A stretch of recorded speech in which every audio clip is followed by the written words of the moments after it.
The Magic of Thinking Big by David J. Schwartz, Philosophy Doctor.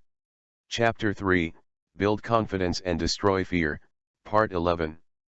Psychologists tell us we can change our attitudes by changing our physical actions. For example, you actually feel more like smiling if you make yourself smile.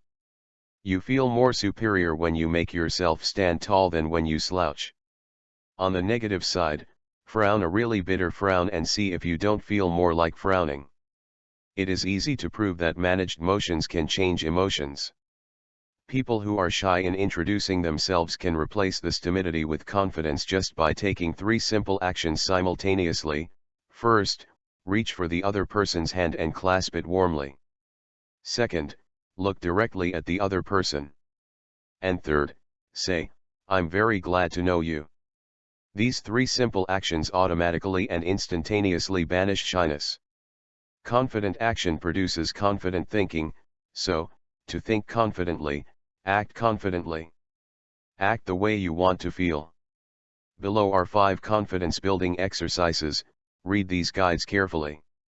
Then make a conscious effort to practice them and build your confidence. 1. Be a front-seater. Ever notice in meetings in church, classrooms, and other kinds of assemblies how the back seats fill up first? Most folks scramble to sit in the back rows so they won't be too conspicuous. And the reason they are afraid to be conspicuous is that they lack confidence.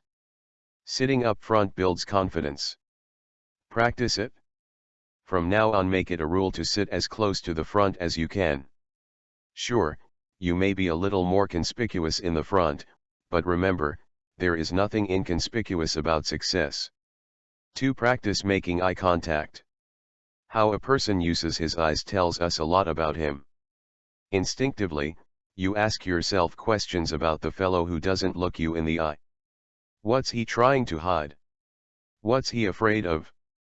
Is he trying to put something over on me? Is he holding something back? Usually, failure to make eye contact says one of 2 things.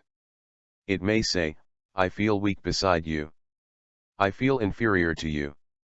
I'm afraid of you." Or avoiding another person's eyes may say, "I feel guilty. I've done something or I've thought of something that I don't want you to know.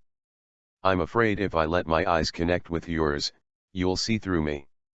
You say nothing good about yourself when you avoid making eye contact. You say, "I am afraid. I lack confidence." Conquer this fear by making yourself look the other person in the eyes. Looking the other person in the eye tells him, "I'm honest and above board. I believe in what I'm telling you. I'm not afraid. I'm confident." Make your eyes work for you. Aim them right at the other person's eyes. It not only gives you confidence, it wins you confidence, too. 3. Walk 25% faster. When I was a youngster, just going to the county seat was a big treat. After all the errands were accomplished and we were back in the cal, my mother would often say, "David, let's just sit here a while and watch the people walk by." Mother was an excellent game player. She'd say, "See that fellow, what do you suppose is troubling him?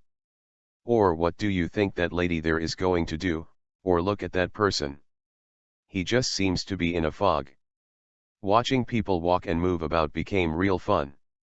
It was a lot cheaper than the movies, which was one of the reasons, I learned later, that Mother developed the game, and it was a lot more instructive.